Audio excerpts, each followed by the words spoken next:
What's going on, everyone? Welcome back to the Darksiders 2 Deathinitive Edition 100% Deathinitive difficulty walkthrough. We're playing this on the Xbox One, and in this episode we are going to finish up the Forge lands. We're going to take on Gorewood.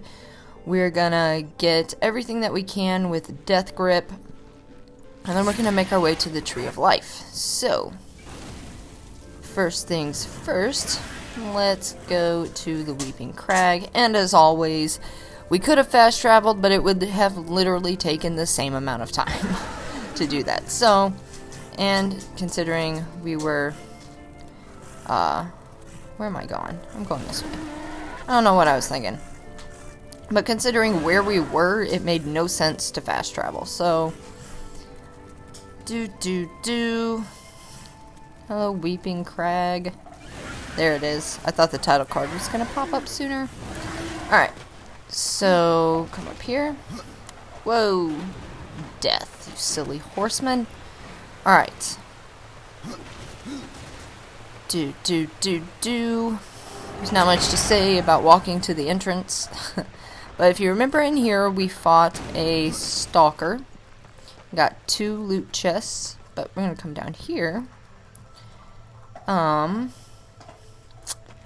Yeah, we're going to come down here. Sorry, I had to think. And if you remember over here, we got that handhold and made our way across to get Book of the Dead page. But down here in the water is the entrance to Gorewood. And I'm pretty sure I mentioned it when we got the Book of the Dead page, but we definitely were not a high enough level to fight him somewhat safely. So, there we go. And hop up here. And I knew I had a skill point. Go ahead and put that there and keep going. And in here is a loot chest. I wasn't trying to use my horse. In here is a loot chest and a power Stonebite as well. So, there's that loot chest. And the Stonebite is up here. And we're going to actually, somewhere up here, anyway. And we're going to actually get those after we fight Gorewood. Because there's no point in trying to do it during that fight. So this is Gorewood, as denoted by the title card. And he can be tough. He's got a couple of attacks. And get him crows. This one is a pain. It's sort of like what we faced when we fought Karkanos, but it does more damage. So, ouch. No. Alright, ghoulies, do your jobs. Get him. Distract him. There we go. Come on. No. No, dang it. Dang it. Okay. Okay. I think so. Whoa. Nope. Nope. Nope. Nope. Nope. Dang it. Dang it. As you can see, that's what I'm talking about. It does a crap ton of damage.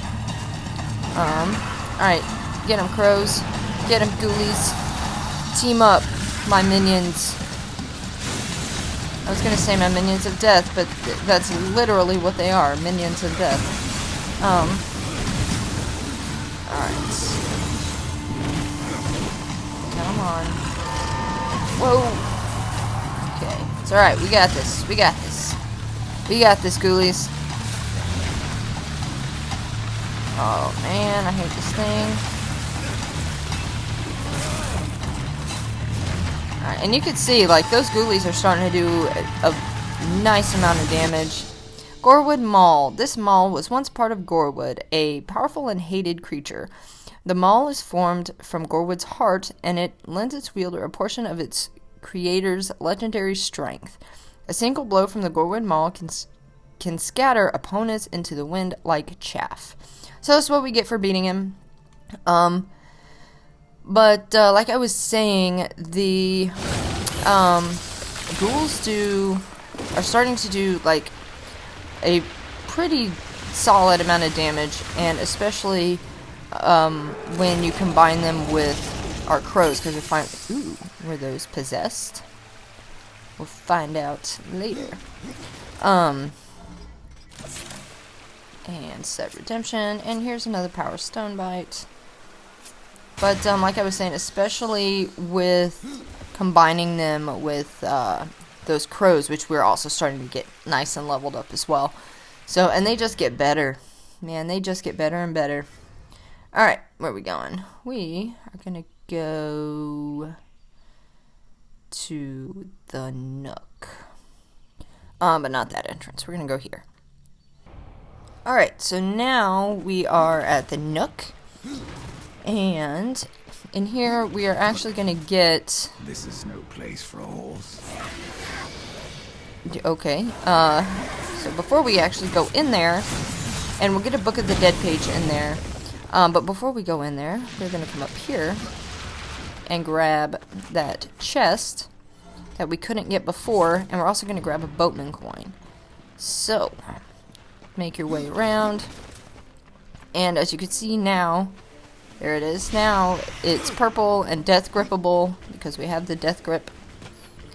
And now we can get this chest. So, all that and just got gold. Ooh, I thought it was going to fall off. I would not have been happy. But come back around and grab a Boatman coin. And we'll kill this guy just because we can. Alright. Now let's go back to the nook and actually go into the nook. There's something... I did hear that drop. There's something truly satisfying about just like one-shotting those things and just watching them explode. It's probably a sick thing to say, but I don't care. Alright. And loading. There we go. Alright. So, you can fight Bathier if you want, but we're not going to. And I'll show you why in just a minute. We are going to go get the Boatman coin that's over there, though. So, and this takes us down into this little area. And see, it's so much easier, and we don't have to go through all that stuff. So, alright. Whoa, not what I wanted. Alright. Death grip up. And blow up that. And get yourself Book of the Dead page number 12. Or number 2 of chapter 2. Alright. So now, I'm going to go into Bathier's lair.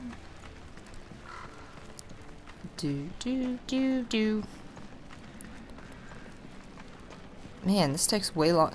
It's gotta be just because I'm recording and doing commentary that it feels like it takes way longer than it probably does.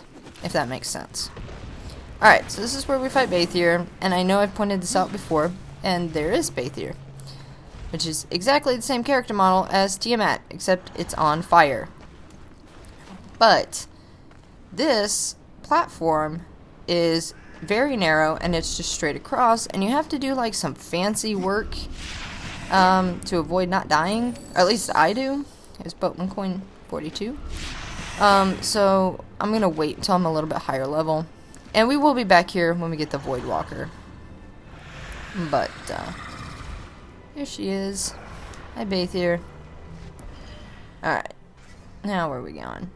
Now we're gonna go to the Scar. Alright, so we're in the Scar. Or, well, technically we're just outside the Scar. Still technically in the Charred Pass. But we can grab the Boatman coin and the Power Stonebite. Now, this here is the entrance to the Scar. Do not, for any reason, go in there, because it will force you to go through the actual, like, dungeon. And you are not a high enough level at this point. It's actually one of the last things that we're gonna do, because what I personally think about this boss is that it's probably, next to Argyle, probably the toughest boss in the entire game. So, do not do it yet. Don't go in there. Don't even go in there to look around, because you'll get stuck. Alright, let's see. gonna go to the Fjord. Alright, so we're in the Fjord. And now, we're gonna get another Boatman coin. And we're gonna kill some things first. Because why not?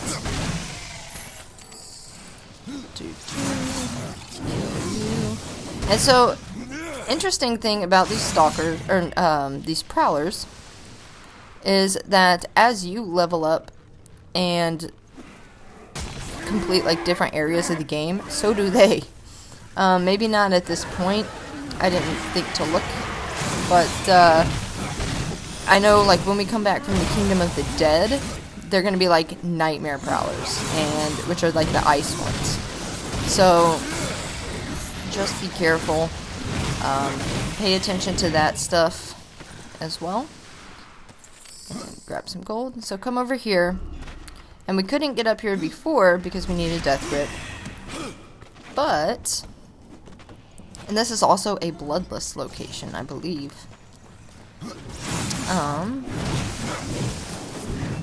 Hey now. So, for the bloodless, which I'll talk a little more about when we actually get that, but I believe it's right in here. So, maybe on the other side, but I think it's right there. Okay, death grip across, and we'll get this chest. Now, for that Boatman coin, we will be going back to the other side because it is just easier to do it that way.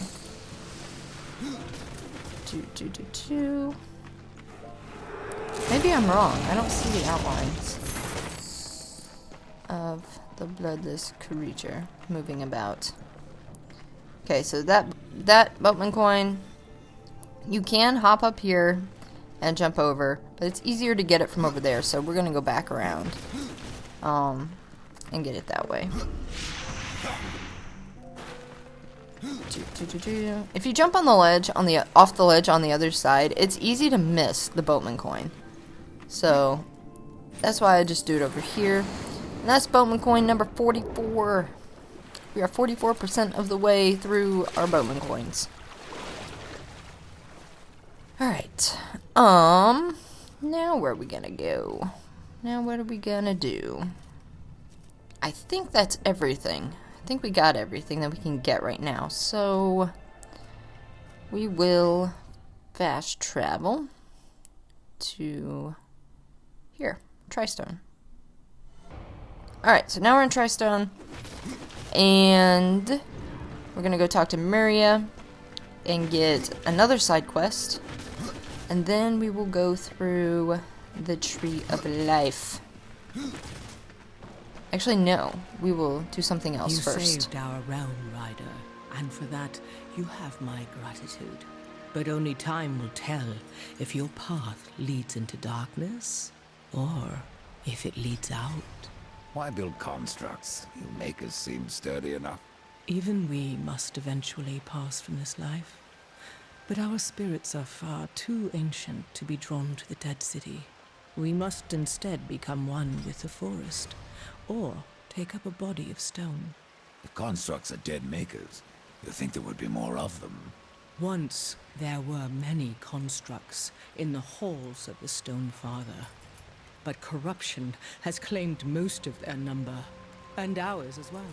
I searched for a way to give life to stone without sacrificing the soul of a maker. But I cannot say that life is what I gave my creation. Something went wrong. The construct was consumed by fire, rage boiling up from the abyss. It killed one of our young ones and fled into the Charred Pass. I do not wish to see my creation destroyed, but it must not harm anyone else. I need you to kill it. You had trouble raising weeds. Why create a construct? We are a people of stone, born of the fires beneath the earth. I captured a spark from the heart of the Stone Father to bring my creation to life, but it wouldn't stop burning. And soon, his pain turned to rage. I've slain constructs before, Shaman. How will I know when I've killed yours? He has taken to calling himself Gorn. The word I know not, but I sense it is ancient, a word of fire. It wells up from within him and spells onto the earth. Fire or blood, I will drain him of both. Okay, and so here There they're are talking many about talismans for you to guard. I would not burden you, horseman.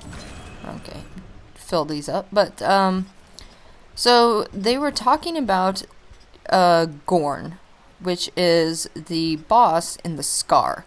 So now we got that quest.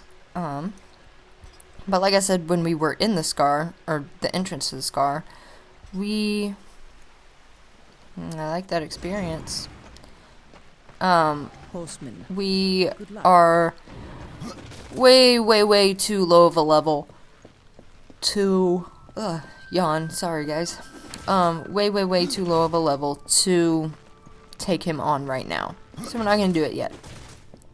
But we can come talk about this a little more because we got that anonymous gift in the last episode, which is our first Crucible Pass for waves 1 through 25. And as you can see, it says, I offer you this invitation to compete in the Crucible. Eternal glory awaits you upon completion. If you survive, seek me out to accept my challenge. And then it tells you how to reach the Crucible. So we're going to accept this. And the Fool. Upon a new adventure, all is unknown. The traveler starts the Fool, gaining knowledge as the path is revealed. The Crucible has been unlocked in the world map. Take this card with you to discover the identity of the sender and their motivations. And there are 2 achievements for completing the Crucible. You get 1 for fighting the Crucible boss, and you get 1 for actually completing the Crucible as well. There's 100 waves. Let's go back this way. Okay, so I was talking about the Crucible. So there are 100 waves in the Crucible, or 101 if you count like the big boss, who is also the sender. I don't want to spoil it, so I'm not going to. But anyway, so now we're making our way through the Tree of Life, or to the Tree of Life. And it's a nice little jaunt. There's nothing to get in here, nothing to fight.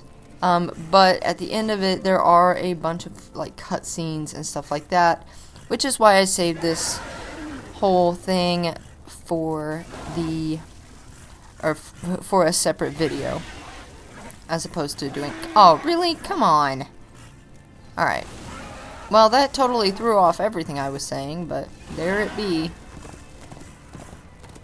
The Tree of Life. And we get an achievement. I'm waiting for it to pop up. Maybe it's after the cutscene. I don't think it is, but it might be. Well, anyway, we get that achievement just for going through that little Verdant Hollow area, so.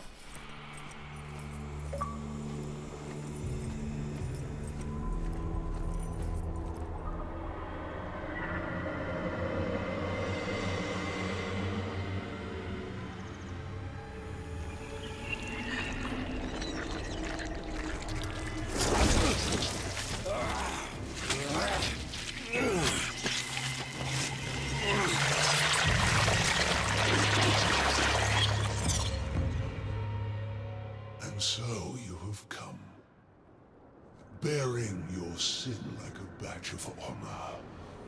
What do you seek, Pale Rider? The return of mankind. To a barren planet shorn of life. Oh, humans are weak and simple. They would not survive this resurrection, nor do they deserve it. That is not ours to judge. I do this to spare war from the Council's punishment. And what of the Nephilim? Would you save but one and not the rest? The Nephilim are a threat to the balance. If we had taken Eden, none of this would have happened. Yet you rode against us, slaughtered our flesh, then bound our souls in your amulet. Who are you? I think you know. Once, you called me brother. Absalom. I have forsaken that name. Now, I am corruption. The day you raised your scythe against us, I was born, and soon I will be all. The tree of life has fallen to my darkness, from withered root to fruitless limb, and even death himself will not escape it. What defines a soul? Some call it the spark within that fights the darkness, that burns for life itself. But what of death, who became the Reaper on the day he slaughtered the Nephilim? He killed his brother, his comrades, and Absalom.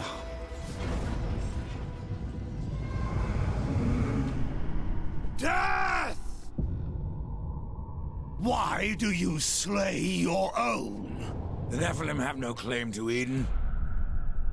There are realms for angels and demons. Why not for us? Eden belongs to man. It belongs to those who take it! The eons have not answered the question.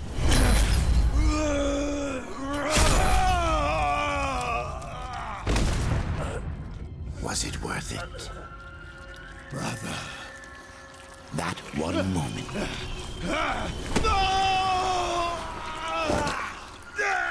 begot corruption and crowned him kinslayer.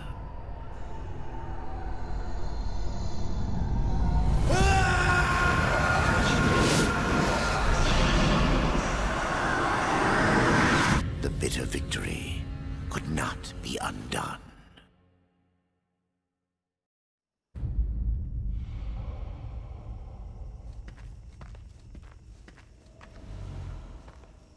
Ah, the Pale Rider. Isn't it odd that so many have come here by your hand? And yet you so rarely visit the Dead Kingdom. I had no plan to visit this wretched place. I sought the Tree of Life, I found it. Now I'm here. The tree is no destination, my friend. Only a portal to other worlds. If the tree is what you seek, then you have arrived. That I have been betrayed. Not so hasty. The tree is wise beyond imagining. If it brought you here, then here is where you belong. Perhaps I can help. I doubt it. You would be wise to heed me. I have a merchant skill to grant your deepest desire. Tell me, Rider, what do you seek? I would redeem my brother, restore the balance. Yes, I have heard the tale. Your brother rode, though no call was given, and mankind paid the price. Guard your tongue, merchant. I give no judgment, friend. Only pass on that which I have been told. You were right to seek the tree, but it is only the gateway. What you seek is the Well of Souls. The Well of Souls can restore humanity. And more. The well channels the dead into this kingdom from every world, above and below. It is also how souls are brought back into creation when they are ready to be reborn. You still haven't said what you are. The history of my people was burned to ash along with our world. Forgotten even by those who destroyed them. Now, only the smoke remains. We were not the first, nor will we be the last. It is the way of things. The way of things is balance. And what balances life? Nothingness. Or corruption. Eventually, it consumes us all. So it would seem. None of this explains what you're doing here. I am merely a humble merchant with a taste for the finer things. In life and in death. I am Ostagoth, and it would amuse me to offer you my wares. Tree of life, tree of death, portals to other worlds. I know none of this. How is it I have remained so blind, or does your tongue only spit lies? Much was kept from the Nephilim, and from the Four. Why? Because power must be tempered with ignorance. If the Nephilim knew the true nature of the tree, all would have perished. I forsook the Nephilim, became a warrior for the balance, even killed my own people. I protect these worlds, you and the tree, yet still I remain in the dark. Forsaken, yes. Forgotten? No. The Nephilim live on in you. But what do I know? I am but a simple merchant. What if I wish to return to the Forge Lands? The Tree of Life has many portals, Rider. Some may help you retrace your path. Many portals are closed, but the ones to the Forge Lands remains open. Please, take a look. So I'm just going to throw this out there, and bonus points if you know what I'm talking about. Those portals always look like Stargates to me. They look to me like the Stargate Atlantis, specifically Stargates. But that is neither here nor there. As you can guess, Ostagoth is going to be our vendor in the Kingdom of the Dead. And for now he hangs out here, but eventually he'll be in the Eternal Throne whenever we get there, which will be in the next episode. So, I think. Maybe the one after it. We'll see what kind of time we have. But, he also gives us another side quest, and I'll talk about that a little later on. And I guess I don't want anything right now. Okay. Pretend that I believe you. Where should my search begin? You must scale the Serpent's Peak and summon the Eternal Throne. There the Lord of Bones slumbers. He will guide you to the well, or he will have your soul. Before you go, horseman, consider this. My people may be lost, but their relics yet remain. You may come across them in your travels. They are worthless to most, but valuable to me. Return them, and I will trade relic for coin. So that's the other side quest I was telling you about, or the side quest that he gives us. For the relics, there are, as you can see on the screen, 3, and you do get some good stuff for trading them in. For the Relic of A2 Goth, he gives you 3,000 guilt. For Renegoth, you get added health and wrath stats, or points, I guess. And for Kagoth, you get skill points. So, definitely worth it to get those, if only for the skill points and the stats. But gold always helps as well. But, anyways, thank you everybody for watching. I'll see you guys again in another video.